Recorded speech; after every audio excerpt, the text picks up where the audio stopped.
And the tragic statistics around entrepreneurship are not only do 75% of our businesses die the figurative death of not returning capital to shareholders and ultimately getting to outcomes that aren't financially helpful to us, but we as entrepreneurs also have 3 times the rate of addiction and twice the rate of suicidality of the usual population. And so there is both the figurative risk of death of like, how do we make sure the business doesn't die, and how do we make sure it's a financially successful outcome? And then there is the literal side of it of how do we take care of our bodies? How do we take care of our minds? 1, 10, 100.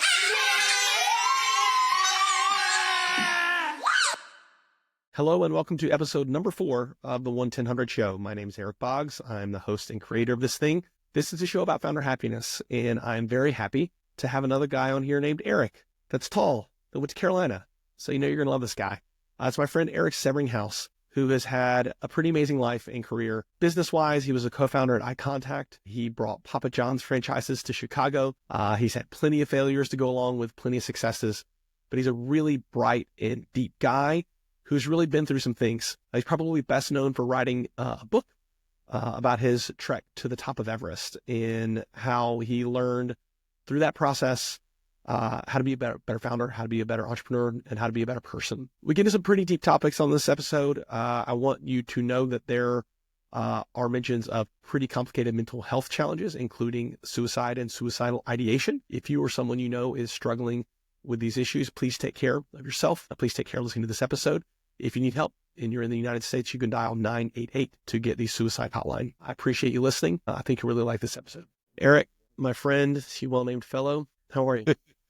Well, and my name is appropriately spelled too, so I apologize for the C in your. That must be a hard way to go through life. The classic C versus K argument. It has been a very long time since we've discussed that. The C is for cool, I believe, was always my go-to. Where does this call find you, physically and mentally, everywhere else? Yeah, so working from home in Chicago. As you know, Eric, I grew up in North Carolina and moved to Chicago in 2000s. Absolutely love it here. And we're about 2 weeks away from closing out what we think is going to be a gangbusters fiscal year with work. And just on the other side of the holidays with family and all of that kind of stuff. So, it feels like no year is boring. It's like, you know what? You go into January thinking like, heck yeah, it's January. And then January happens and it's like, oh God, like stretching out your arms a little bit from the long break. And like the kids are sick and you get sick and it's cold outside. And it's like, you kind of got to like work your way into it. It's never like the shotgun blast into the year like you hope it is. Important annual thing. For about 22 years, I've been going out to Steamboat Springs with a variety of friends and family and other folks for a music festival and ski trip that always happens like January 6th through the 11th, like right in that time frame. January 12th is my like real New Year's. Good. You've climbed some mountains in your life, and I kind of want to talk about that. The metaphor is both on the nose, scaling Everest and building businesses, but it's on the nose because it's like accurate and resonant and true. And the thing that I like most about your career story and your book and perspective is there's like a sense of counterintuitiveness to a lot of it. Like when you're climbing a mountain, when you're building a business, there's this pressure to go and do, but that's not been your experience and that's not your teaching. So let's start there, if that's okay. Yeah, no, I love that. I appreciate it. It was the lesson. There are a lot of lessons that I learned on Mount Everest, and there were a lot of things that I realized the way people sort of they conflate climbing mountains and scaling mountains, scaling businesses, right? Like people tend to like pretend like these things are very similar in a lot of ways. And what I noticed when I was at Everest was that the advice that I was getting from the experts was the complete opposite of the advice that I get from the experts, I'm using air quotes here, in the entrepreneurial community. And so when I was at Everest, the focus of my guides and the expert climbers was very much on mitigate risk, be thoughtful, and be efficient to a fault. Rest and recover because you're going to need your energy. And like I was the, dumbass. I hope I can say that on your podcast. You can. We'll allow it. I was the dumbass that was like, I wanted to win every stage of the like walk up to Everest, right? And I wanted to go faster and I always wanted to do more. It was like the classic entrepreneurial do more faster, right? And I had this so ingrained in my mind, and my guides had to almost like do an intervention with me. And keep in mind, like I'm on a climbing expedition with a bunch of necessarily type A high achieving athletes because we're all there to climb Mount Everest together. And I was still the outlier of the like, go, go, go, do. And my guides were like, dude, you are going to burn yourself to a crisp and you're going to fail. And they said, stop, rest, recover. I promise you're going to use all that energy, but like use it strategically and efficiently, right? And that was my big learning. And then you come back and I get on LinkedIn and you read all these LinkedIn influencers and all of them have all of these stories about how they're doing more faster, they're working harder than you are, they're not sleeping, they're hustling. I wake up at 5 a.m. and cold plunge it from 5:16 to 5:17. Blah, blah, blah, blah, blah. And what I realized is like the advice of the people that actually know what they're talking about is the polar opposite of the do more faster. Yeah. Go slow to go fast. Exactly. And be efficient. Yeah. Yeah. The analogy continues to kind of resonate for me. I've never been on Everest. I've done a lot of hiking, right? Like my mountaineering is limited to East Coast Appalachian Trail section hikes. And I mean, I've had some pretty moments on those hikes. Certainly not Everest, but I know that at the top of Mount Everest, there's a lot of trash and there's some dead bodies up there. How does the analogy kind of play out there? Like the people that climbed the mountain and didn't make it down, was it luck, preparedness? And, how does that apply to folks like you and me and folks that might be listening to this? Yeah, it's all the above. And I want to be really careful to separate thoughtfully the figurative versus the literal when we talk about death and the death zone and things like that. I actually start the book by saying that Mount Everest was so I did see dead bodies. I saw dead bodies lowered down next to me as I was rappelling down the Lhotse face. I mean, there were about a half a dozen or a dozen people that died on Everest the year that I was there, which makes it a very safe year in the, typical annals of Mount Everest. And, for me personally, Mount Everest was the second. I had a couple kind of hairy experiences, nothing that I ever thought I was really going to like die, but like a couple of like, man, I'm not sure how I'm going to get out of this one. It was the second closest that I've ever felt to dying. And the first for me was during my entrepreneurial journey. It was building a company called Simple Relevance, where I had wrapped so much of my identity into the business that when it became clear that the business wasn't going to succeed, like I lost my ability to understand who I was, candidly, at certain points lost the will to live. And that's a really, really scary feeling.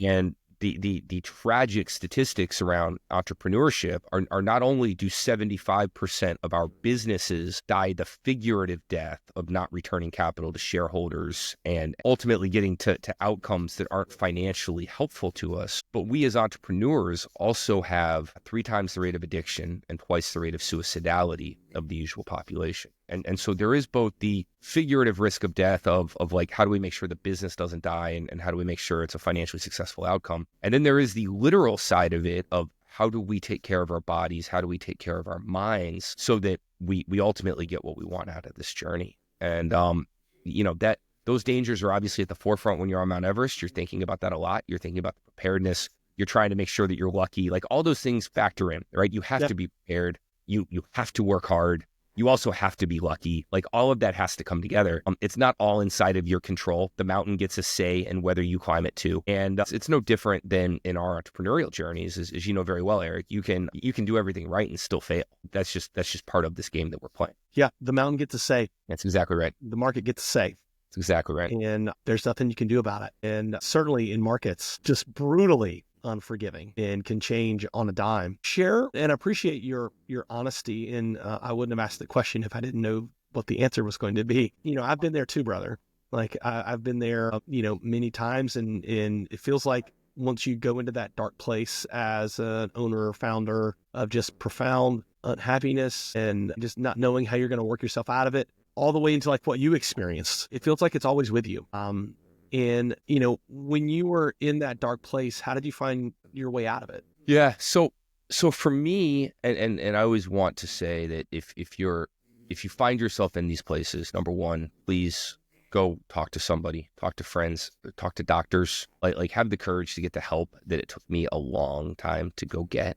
There's the honest answer of how I first started to deal with it, which is number one. If you'd asked me, do I have a mental health issue? I would have said absolutely not. Yeah. I was performing at a reasonably high level. I was cogent. I was coherent. I considered people that had a mental health issue to be people that like lived under bridges or people that screamed at me on the train, right? Incoherently, not high functioning entrepreneurs. And so for me, it was wrapped up in a few different things. The first thing was I started to feel a profound amount of guilt and shame. And I was very fixated on the fact, I was just terrified of the fact that I was going to not win and I was going to not return capital to the people that had invested in me. I mean, look, I've lost, like I've played team sports in my life and you don't always win the championship. And I was certainly not always the best athlete on the team, but like I had never lost in a business context. Like lost, like the way meaningful loss. Felt to lose. Yeah.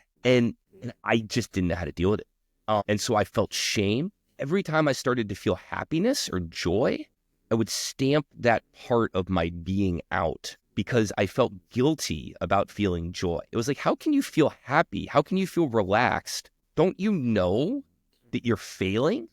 Yeah. Like screw you, loser. Like, don't you know that you're failing? How can you be so self-indulgent that you sit here and relax and feel joy? You should be working. You should be hustling. You should be grinding. You should be doing more in some way, shape, or form. And so that sense of like profound guilt and shame, and I didn't really feel like I could talk about it because there was a lot of like, yeah, but these are all choices I made. Nobody told me I had to do this. This was all something I wanted to do. In fact, people told me not to do it. And I went and did it anyway. Yeah. I created this mess. I hired these people. Yeah. I made these decisions. It's all on me. I have to, it's all on me. And there's no one else I can, Yeah. And by the way, there are starving children in Africa, and there are people with way less quote unquote privilege than my white heteronormative, like whatever, use all the different things that people want to remind, like that society wants to tell us that we can't ever feel bad thoughts because, we're privileged in some capacity. Yeah. And I internalized a bunch of that crap. And I basically just decided that like, not only were my problems existential, they were simultaneously existential to my being and also things that I didn't have a right to feel. And so you try and square that circle of like, I don't even know who I am as a person. I'm now a failure, which is something I never thought I'd be. And I don't even really feel like I can talk about it because that also feels self-indulgent. And like all of a sudden, like my brain couldn't find a way out of the mess. It couldn't find like a series of actions to solve the problem that it found acceptable. And so what started to feel like the acceptable course of action was like, I don't know, man, like what if I just like slipped and had an accident and then just like didn't wake up, right? Yeah. And so like you asked me, what did I do? Well, there were a few things that I did just on instinct that I later came to find out are actually really, really valuable. The first thing was I made sure I didn't have any firearms. I didn't have access to drugs that had high toxicity. I did a lot of things. The average, I think, time from like suicidal ideation to completion of suicide is something like 6 or 7 minutes. And research shows that if you can prolong that period, their survivalship rates go off the charts. Yeah. And so like, I didn't know that I had a problem, but I also knew that I had a problem enough. Yeah. Yeah. You knew enough to not at least take some preventative action. I'll smoke pot, but I'm not going to have stuff around that might kill me. Like it was that kind of, that like if I end up in a dark place, I don't want to be able to get to the game over before I have the chance to recover was like a lot of my thinking. Yeah.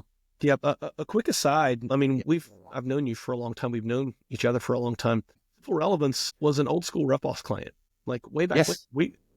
I was interacting with you when you were going through this, and I had no idea. Yeah, I mean, I had no idea. Like, and I get it. Like, I would not have told anyone. You just said you didn't know or think that was even a thing. Yeah, and to that end, Eric, most of my friends, family, people who were very, very, very close to me, who kind of later read about it, I mean, they would have all said the same thing. Yeah. My issue was manifesting. I was shorter with friends. I was less patient. I was less kind. I was less thoughtful. Like, I think I probably have friends that would say like, oh yeah, you were kind of a jerk for like a year there. So there was like a little bit of that. Like, I wouldn't say that I wasn't manifesting any symptoms, but like, I didn't even know what I was going through myself. I couldn't figure out how to even like understand it in my own brain. And so like I wasn't talking to anybody about it. Yeah. Yeah. So you recognized that things weren't good. You took some steps to like some self-preservation action. And what were the baby steps after that? Yeah. So it kind of started with like, there were a couple quotes that I would read them and they would like almost make me cry. And like the poem If by Rudyard Kipling, Teddy Roosevelt's Man in the Arena speech. Yeah. Yeah. Like I could still recite it word for word. And so what I really started to do is like, I had no concept of what was going on. But I knew that like I needed some place to start like debugging what was happening inside. And so I kind of started with those, and I started getting more into philosophy. I started getting more into like Buddhism and Stoicism. And I just started reading. I started reading a lot less TechCrunch and Pando Daily and started reading like a lot more of like the classics. And for me, I started to, now at the time, I sold Simple Relevance, which like simultaneously helped and hurt the situation that I was in. Realized everything just felt tense and wrong. And so at some point, I don't even really know why I did it, but at some point I also started to talk to a therapist. Yeah. And the therapist, which by the way, I cannot recommend highly enough for people in the entrepreneurial journey. Co-sign on that. Oh my God. The therapist helped me start to unwind. I do know why I did it. I went through a nasty breakup. And I've been through multiple breakups, and I felt like I was repeating the same pattern in my relationships. And so it wasn't really a like fix what's going on in my head so much as like I have this pattern of behavior that I'm recognizing, and I need to figure out how do I break this pattern. And I couldn't figure out how to break it myself. And so I went to a therapist, and I was like there's got to be something here. Can you help me debug and like break this pattern? Yep. And so the therapist, unbelievably helpful. Yeah. The reading and what I came to realize, like there was this like moment of like, I was like Rudyard Kipling, the guy's a poet.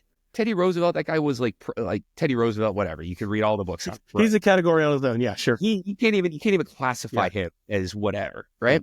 And it's like somehow those people have felt and captured this feeling that I feel, that I see, that like nobody else from what I can tell can I like have a conversation with. And they almost became like my confidants. And then it became like Marcus Aurelius. And I started to read a bunch of his stuff. And I was like, all right, so this is all external to me. It's not internal to me, right? And then so like that, and then like Buddhism and like the Tao Te Ching, like a bunch of that stuff. I just started like down this rabbit hole of like reading all these, and they all like hit me in a whole different way. And so it was a combination of a whole lot of self-discovery and some therapy, and then probably sprinkle in some meditation, which I started to get pretty serious about. And like all of that together started to allow me to kind of start to unwind a bunch of these knots. Yeah. Yep. Yeah. The other thing I'll say is I was self-medicating from a whole bunch of the anxiety with a lot of booze and, various other substances.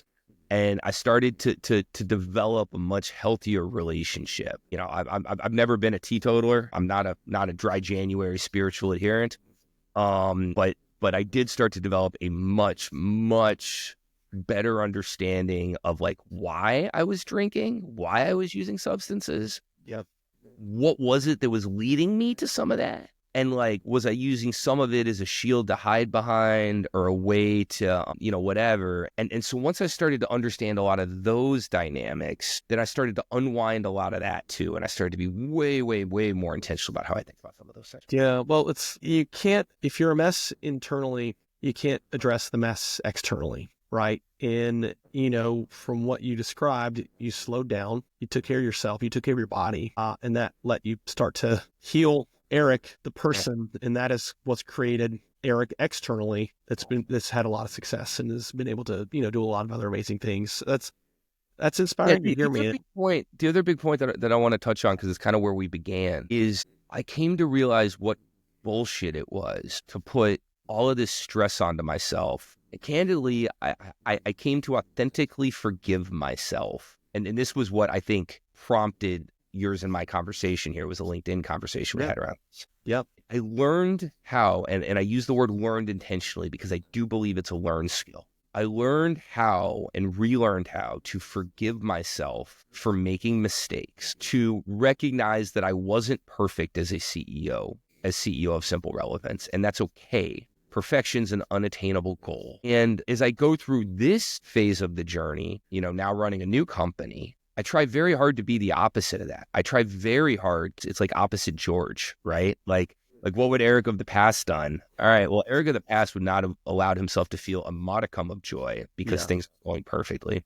Yeah. Current Erik is very much of the like we have to be serious. We have to be focused. Everything remains imperfect and we need to work hard to fix it. This is an unforgiving game. The laws of capitalism are unforgiving, and we either succeed or we fail. That's a tautology, but like we either work hard and like figure out how to make this thing work, or we're gonna have to stop playing this game at some point. That's the reality of a venture-backed startup. Yep. However, none of that means that we shouldn't feel joy and happiness along the way, that we shouldn't relax, that we shouldn't, all of that kind of stuff. And so that has very much been a part of the ethos that I am admittedly imperfect at. I still get tight. I still get anxious. I still get frustrated. My team will tell you I can be a little bit of a hard ass at times. Yeah. But I'm trying very hard to bring a smile and a joyful disposition to what is a lot of very hard. Well, it's the pros perspective on this, right? Like the mountain has a say. Right.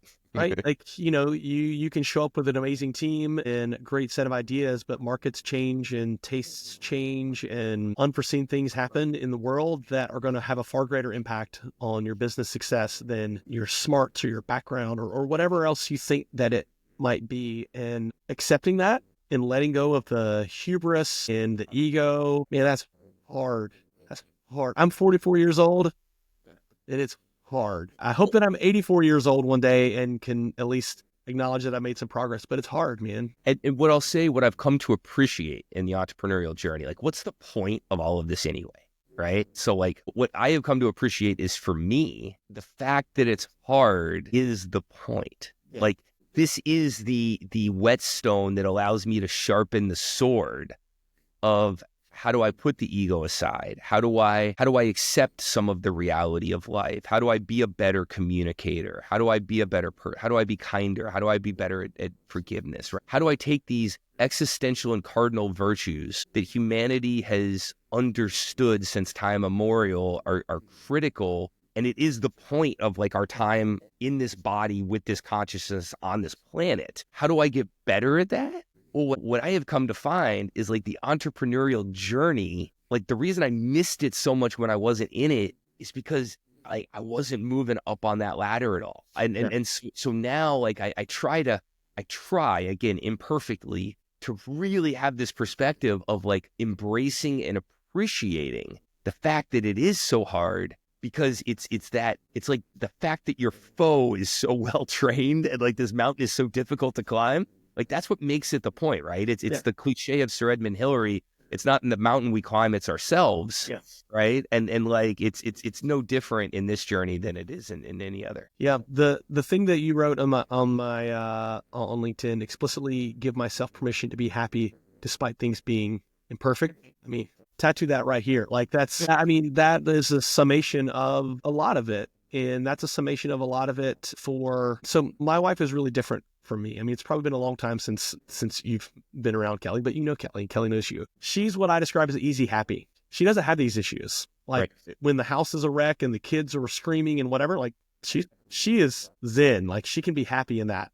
I am incapable. I'm hard happy. I'm very hard to be happy. And it took me a long time to understand that. What I didn't realize until recently that you said very well is you actually have to let yourself be happy. Otherwise, like it's unattainable. It's so elusive. You will never have it because something is always wrong. Some chart's always pointed the wrong way. Some kid's always like screaming about something. And so you just have to let yourself be happy. It's hilarious to hear you say that. I certainly do remember Kelly, and absolutely lovely, right? Similar to you, opposites attract, right? I married my wife, Dana, who edited my book many times over. And it's hilarious because when probably the chapter in the book that most resonates with people when they read it is talking about imposter syndrome. And I have people from all walks of life, every modality, nothing to do with entrepreneurs, and they want to talk about imposter syndrome. And Dana read the chapter on imposter syndrome, and she looked at me and said, "Is that a real thing? Like, do you think anybody other than you has ever felt this?"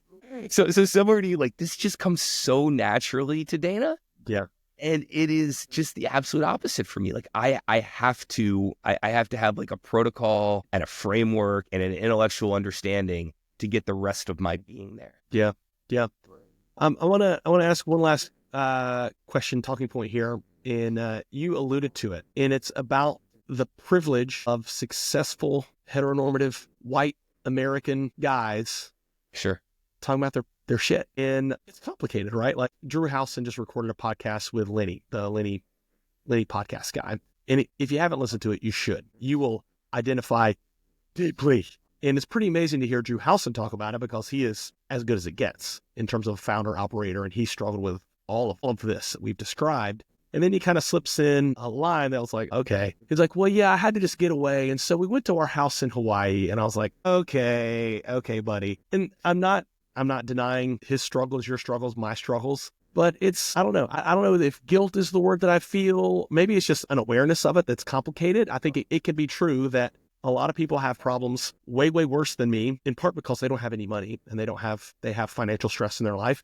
And also, like, my shit is my shit and your shit is your shit, and that doesn't make it any different. But I want to get your take on that, because I know that you're kind of fluent in these matters, and it's an area where you spend a lot of time thinking and talking and writing. Yeah.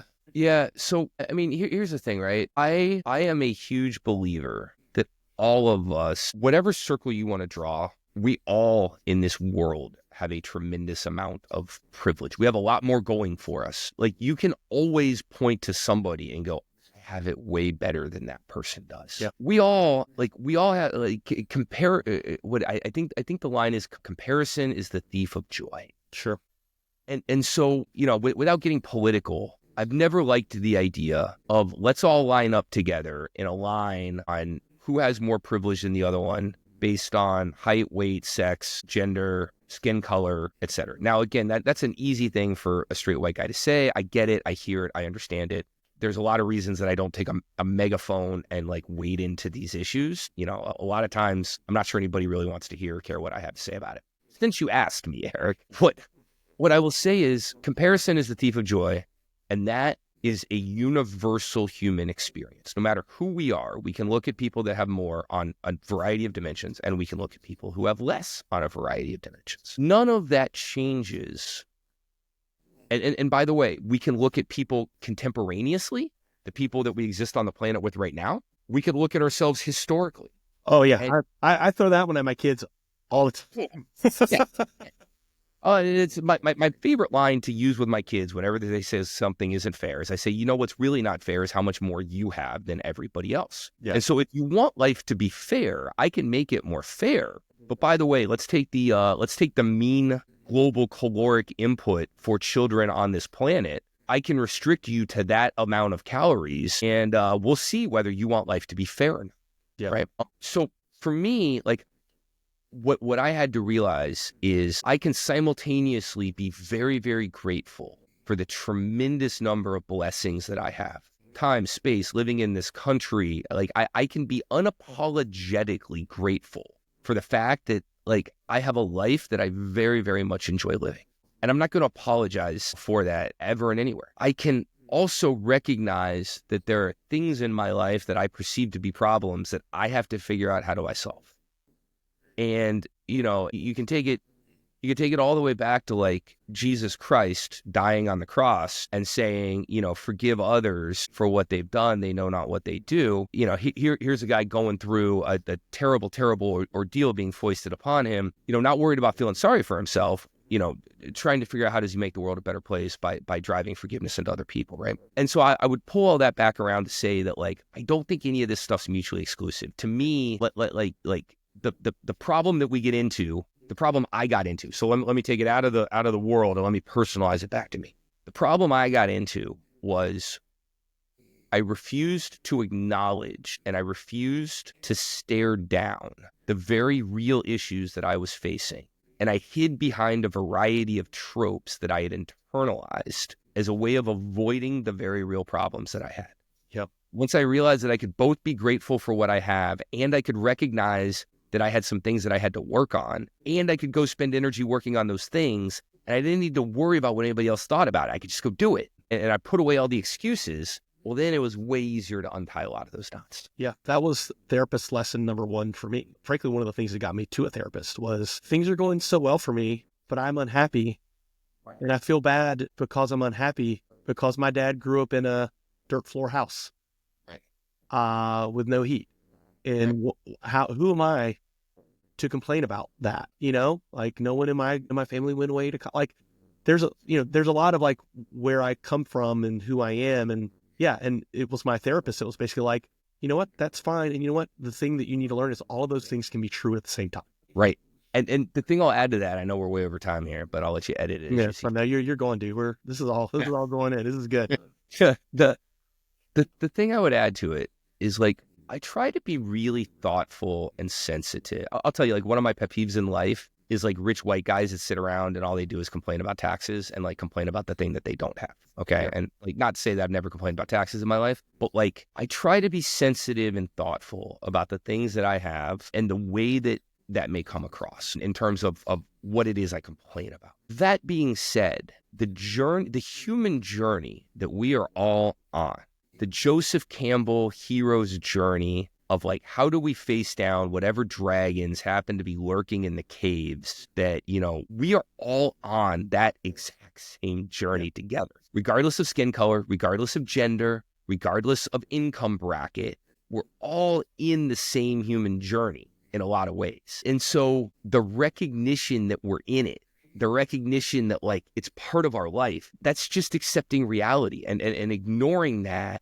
It just doesn't make any sense, right? And so on the one hand, like I don't complain about the material stuff, to your point, because hell man, I've got it pretty good, and it doesn't like I don't think it makes a lot of sense to sit and complain about that. I don't think it sets the right example. I don't think it's the right mindset for me to have, and it's not the stuff that drives it anyway, right? On the other hand, the like, all right, I'm going to be real and acknowledge that I'm trying to figure out for the time I have on this planet, how do I best live it? How do I experience joy? How do I bring that joy to others? How do I be more generous? How do I be more kind? How do I embody and live those cardinal virtues? I will say unabashedly that I'm imperfect at that. It still bothers me that I'm not good enough at it. And I'm still working really, really hard to get there. And like, there's a lot of problems that I'm still trying to figure out how do I solve. And there's a lot of wisdom I want to get from others because I'm still not there. Yeah. It's a journey and a process. You might say it's like climbing a mountain. Erik, I appreciate all this. I really do. I appreciate the depth and the consideration and the thoughtfulness in the way that you communicate on these issues. And honestly, I think that the best thing that you or I or anyone can do that is kind of a little further into this founder entrepreneurial journey than others is to just talk about the reality of the struggle and the reality of the process and how it's unavoidable. So thank you for that. I do want to wrap up with one more question. What have you been listening to lately? What have I been listening to lately? So I just got back from Steamboat, and I will plug The Wilder Blue. Right. Played a show that absolutely blew my mind. And do you know The Wilder Blue, Erik? I know you like good music. I just wrote it down, and I will listen to it as we hang out. Go check it out. Paul Eason and Zane Williams. Paul's the lead guitar player. Zane's the lead singer. They both have a great solo catalog with them as well. Okay. They came together for The Wilder Blue, and you'll like it, Erik. All right. Yeah. I know that we have very similar tastes, certainly in Americana and country. So yeah, I'm sure and you ought to come out to Steamboat with me. You'll like that too. Yeah, for real. I've only skied out west once. I've been mostly a North Carolina ice skier. So like, well, come out, listen to the music, and enjoy the skiing on the side. Yeah, you told me the dates. Pencil me in for 2026. Game on. I'm going to send you an email. All right. You all heard it. It's been documented now. There is. It's going to be on the internet. You and Kelly both. It's on the internet. We have to do it now. Thanks, everybody, for listening to this episode of the 1-10-100 Show. I'm your host, Erik Boggs. Thank you to our production team of Rachel Velasquez and Danny Chu, research team of Benjamin Rogerson and Heine Blargwood, screaming in the intro and outro provided by the Boggs children, Thomas, Catherine, and Barbara. We'll see you next time.